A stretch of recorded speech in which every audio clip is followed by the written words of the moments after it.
అయిపోయా నల్ల కోడ అంటిరి మేకపోత అంటిరి ఏదేదో అంటిరి లాస్ట్కి వస్తే పీచుకు కూడా పూజలు చేస్తురు గారా ఎందుకురా కావ్య మేడాన్ని కూడా ఏడిపిస్తురు మీరు అరే మీకు ఆడరాకపోతే ఎప్పుడురా నేను వచ్చి ఆడతా బ్యాటింగ్ చేస్తా ఏమైందిరా అరా జీటి మీద గెలుస్తా అంటారు గారా అది ఏం బౌలింగ్ అది ఏం బ్యాటింగ్ రా కొద్దిగా చూస్తేలకన్నా ఇంట్రెస్ట్ రావాలి కదరా ఆనే బావా ఇప్పుడే అన్ని మ్యాచ్లు అయిపోయినట్టు చేస్తున్నావు మొత్తం లీగ్ మ్యాచ్లు అయిపోయేలోపు పాయింట్స్ టేబుల్ మొత్తం తీర్మార్ అయిపోద్ది ఈసారి పక్కా ఎస్ఆర్హెచ్ ప్లేయర్స్ కోద్ది పోతారు కన్ఫర్మ్ అస్సాంకే పోతారా బావా ఇంకా సగం మ్యాచ్లు సుధా కాలే నెక్స్ట్ పంజాబ్ తోటి హెడ్ టు హెడ్ చూసుకున్నా కానీ 23 మ్యాచ్లకు పార్ మేము గెలిచినాం ఆఫ్టర్ ఆల్ 7 మీరు గెలిచిర్రు నెక్స్ట్ కంబ్యాక్ ఇస్తాం బావా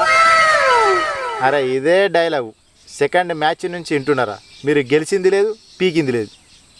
బా మా నాన్నవ్వ తోడు నెక్స్ట్ మ్యాచ్ పక్కా గెలుతాం రే మీరు ఆడేది ఎవరితో తెలుసా పంజాబ్ తోటి రా కెప్టెన్ ఎవరో తెలుసా శ్రేయస్ అయ్యారు రా నిల్చుండ పెట్టి కొడతారా మిమ్మల్ని బావా నిల్చుండి కొట్టుడు కాదు మా వాళ్ళ ఆటకు ఉప్పల కొడితే పంజాబ్ వాళ్ళు తుప్పల పడతారు మా వాళ్ళ ఆటకు ఉప్పల కొడితే పంజాబ్ వాళ్ళు తుప్పల పడతారు రే మ్యాచ్ అయిపోయే వరకు చూద్దాం ఎవరు తుప్పల్లా పడతారో సరేనా సరే చూసుకుందాం బా సరే రా సరే చూసుకుందాం